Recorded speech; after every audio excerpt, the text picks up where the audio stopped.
Kerala story 2-വിന്റെ release ഇന്നലെയാണ് ഹൈക്കോടതിയുടെ single bench വിലക്കിയത്. തുടർന്ന് നിർമ്മാതാക്കൾ ഡിവിഷൻ ബെഞ്ചിലേക്ക് പോയിരുന്നു. ഇന്ന് ഈ സിനിമ റിലീസാവേണ്ട ദിവസമായിരുന്നു.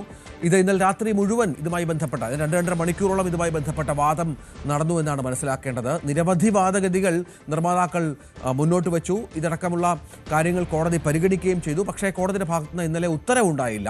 സെൻസർ ബോർഡിനെ ചോദ്യം ചെയ്യാൻ സിംഗിൾ ബെഞ്ചിന് അധികാരമില്ല എന്നായിരുന്നു നിർമ്മാതാക്കളുടെ ഒരു വാദം. ഇന്ന് സിനിമ റിലീസ് ചെയ്യാൻ അനുവദിക്കണമെന്നുമായിരുന്നു ആവശ്യം. പക്ഷേ അത് സംഭവിച്ചില്ല. ഇന്ന് സിനിമ റിലീസാവുകയുമില്ല.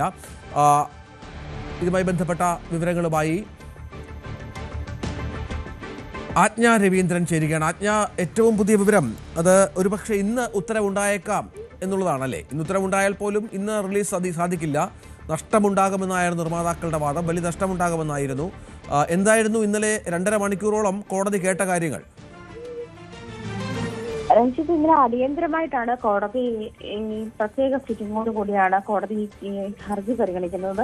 ആ ഒരു സാഹചര്യത്തിൽ ഇന്ന് തന്നെ ഉത്തരവുണ്ടാകും, ഇന്നലെ തന്നെ ഉത്തരവുണ്ടാകും എന്നുള്ള പ്രതീക്ഷയിൽ റിലീസ് തീയതി മാറ്റിയിരുന്നില്ല. പക്ഷെ ഇന്ന് തന്നെ ചിത്രം റിലീസ് ചെയ്യാം എന്നുള്ള പ്രതീക്ഷയിൽ തന്നെ ആയിരുന്നു സംവിധായകരും നിർമ്മാതാക്കളും ഒക്കെ ഉണ്ടായിരുന്നത്. പക്ഷെ കോടതി ഇന്നലെ അത് ഉത്തരവ് പറയാൻ മാറ്റിയതോടുകൂടി, വിധി പറയാൻ മാറ്റിയതോടുകൂടി റിലീസ് തീയതി മാറ്റേണ്ടുന്ന സാഹചര്യം തന്നെയാണ് വന്നത്. രഞ്ജിത്ത് സൂചിപ്പിച്ചതുപോലെ പ്രധാനമായും ഹൈക്കോടതിക്കില്ല, സിംഗിൾ ബെഞ്ചല്ല അത് പരിഗണിക്കേണ്ടത്. അത്തരം കാര്യങ്ങൾ ഡിവിഷൻ ബെഞ്ചാണ് പരിഗണിക്കേണ്ടത് എന്നായിരുന്നു. ഹൈക്കോടതി സിംഗിൾ ബെഞ്ചിന് ഈ ഉത്തരവാദിത്വം അല്ലെങ്കിൽ അങ്ങനെ ഒരു അധികാരമില്ല എന്ന് തന്നെയായിരുന്നു നിർമ്മാതാക്കൾ പ്രധാനമായും കോടതിയിൽ ചൂണ്ടിക്കാട്ടിയത്. പക്ഷേ സിംഗിൾ ബെഞ്ച് ഇതിൽ അടിയന്തരമായി 7:30 കൂടിയാണ് ഇന്നലെ കോടതി ചേർന്നത്. 2 മണിക്കൂറിലധികം സമയം കോടതി വാദം കേട്ടു. അതിനുശേഷമാണ് ഇന്ന് ഉത്തരവ് പറയാനായി, വിധി പറയാനായി മാറ്റിയത്.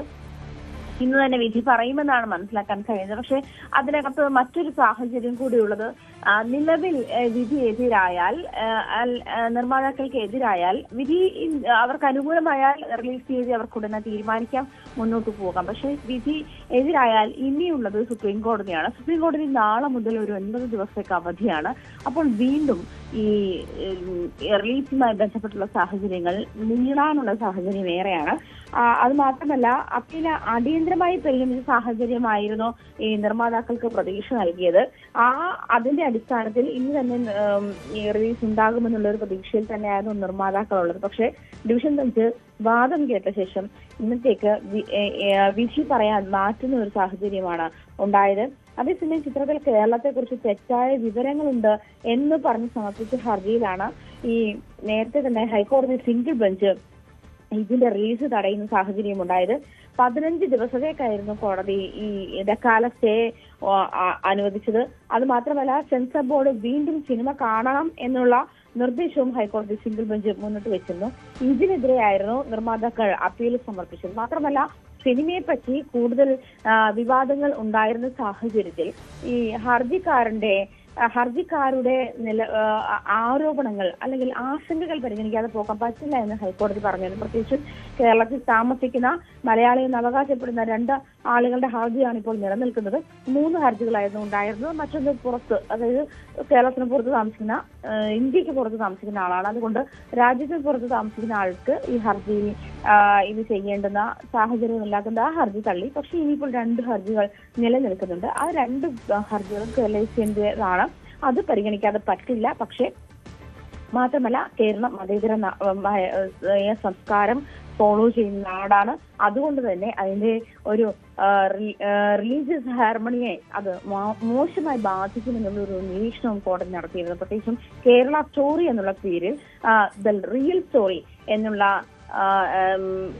ടാഗ് ലൈനോട് കൂടിയിട്ട് ഈ സിനിമ റിലീസ് ചെയ്യുമ്പോൾ അത്തരത്തിൽ റിയൽ ആയിട്ടുള്ള, അതല്ലെങ്കിൽ ഒരു യഥാർത്ഥ സംഭവത്തിൽ നിന്നും ഇൻസ്പയർ ചെയ്തുണ്ടാക്കിയ സിനിമ എന്ന് പറയുമ്പോൾ അത്തരത്തിൽ എന്തെങ്കിലും സംഭവം കേരളത്തിൽ ചൂണ്ടിക്കാണിക്കാനായിട്ടുണ്ടോ? കേരളത്തിന്റെ മതപരമായിട്ടുള്ള, സാമൂഹികമായിട്ടുള്ള പശ്ചാത്തലങ്ങൾ പഠിച്ചിട്ടാണോ ഇങ്ങനത്തെ ഒരു സിനിമ ചെയ്തിട്ടുള്ളതെന്ന് കോടതി ചോദിക്കുന്ന സാഹചര്യമുണ്ട്. അതുകൊണ്ട് തന്നെ കോടതിക്ക് സിനിമ കാണണമെന്ന ആവശ്യം കോടതി മുന്നോട്ട് വെച്ചു. പക്ഷെ നിർമ്മാതാക്കൾ അതിനുള്ള സാഹചര്യം ഒരുക്കിയില്ലെന്ന് മാത്രമല്ല, കോടതി ഇതിന്റെ സിനിമ കാണാനുള്ള കോടതിയുടെ സ്പെഷ്യൽ അധികാരം വിനിയോഗിക്കരുത് എന്നാണ് നിർമ്മാതാക്കൾ കോടതിയിൽ ആവശ്യപ്പെട്ടത്.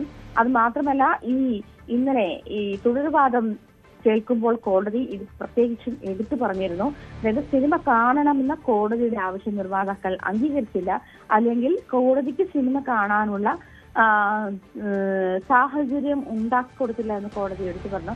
അത്തരം കാര്യങ്ങൾ കൂടി കണക്കിലെടുത്തിട്ട് തന്നെയാണ് കോടതി സിനിമയുടെ റിലീസുമായി ബന്ധപ്പെട്ട് സ്റ്റേ ഏർപ്പെടുത്തിയത്. എന്തായാലും നിലവിൽ കോടതിയുടെ നിലപാട് മലയാളിയുടെ മതേതരത്വ ഭാവത്തെ അല്ലെങ്കിൽ ആ ഒരു ജീവിത രീതിയെ ബാധിക്കുന്ന, മലയാളിയുടെ ഡിഗ്നിറ്റിയെ ബാധിക്കുന്ന തരത്തിലുള്ള സിനിമകൾ, അത് സിനിമ ആവിഷ്കാര സ്വാതന്ത്ര്യമാണെന്ന് പറയുമ്പോഴും അത്തരം കാര്യങ്ങളിൽ ഇടപെടില്ല എന്ന് കോടതി എടുത്തു പറയുമ്പോൾ മതത്തിന്റെ കാര്യത്തിൽ അത് സെൻസിറ്റീവ് ആണ് എന്ന് തന്നെ കോടതി സൂചിപ്പിക്കുന്ന സാഹചര്യമുണ്ട്. അത് മാത്രമല്ല, ഇതൊരു റിയൽ ഇൻസിഡന്റിന്റെ ഭാഗമായി ഉണ്ടാക്കിയ സിനിമ എന്ന് പറയുമ്പോൾ കേരളത്തിൽ സ്റ്റോറി എന്ന് എന്തിനാണ് ടൈറ്റിൽ എന്ന് ചോദിക്കുന്നത്. അതായത് ഇന്ത്യയുടെ വിവിധ ഭാഗങ്ങളിൽ നിന്നും ലവ് ജിഹാദുമായി ബന്ധപ്പെട്ട് കോടതി എടുത്ത് ചോദിക്കുന്നത് ഒരു സിനിമയുടെ ടൈറ്റിൽ എന്നുള്ളത് സംവിധായകന്റെ ഒരു സ്വാതന്ത്ര്യമാണ് എന്നാണ് കഴിഞ്ഞ ദിവസം കോടതിയിൽ നിർമ്മാതാക്കൾ ഉന്നയിച്ചത്.